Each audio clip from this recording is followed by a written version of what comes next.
ഭൂമിയിലെ ഏറ്റവും ശക്തിയേറിയ ആയുധമാണ് അണുബോംബുകൾ. ഭൂമിയെ ഒന്നിലേറെ തവണ നശിപ്പിക്കാൻ പറ്റുന്നത്ര അണുവായുധങ്ങൾ കൈവശം വെച്ചിരിക്കുന്ന രാജ്യങ്ങൾ ഇന്ന് ലോകത്തുണ്ട്. ഈ ലിസ്റ്റിലെ 9ാം സ്ഥാനക്കാരാണ് നോർത്ത് കൊറിയ. 2006 ആദ്യമായി അണുവായുധം പരീക്ഷിച്ച നോർത്ത് കൊറിയയുടെ പക്കൽ ഇന്ന് 50-നടുത്ത് അണുബോംബുകളുണ്ട്. ഇതുവരെ തങ്ങളുടെ കൈവശം ന്യൂക്ലിയർ ആയുധമുണ്ടെന്ന് പ്രഖ്യാപിക്കാത്ത ഇസ്രയേലാണ് 8ാമത്.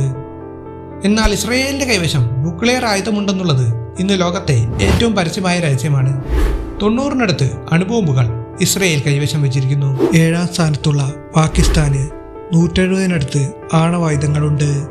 6ാം സ്ഥാനത്ത് ഇന്ത്യ.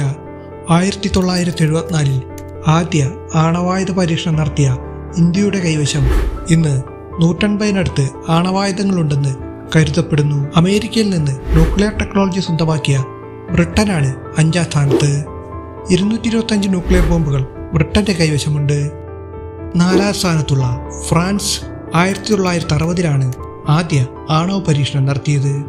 290-നടുത്ത് ആണവായുധങ്ങൾ ഫ്രാൻസിന്റെ കൈവശമുണ്ട്.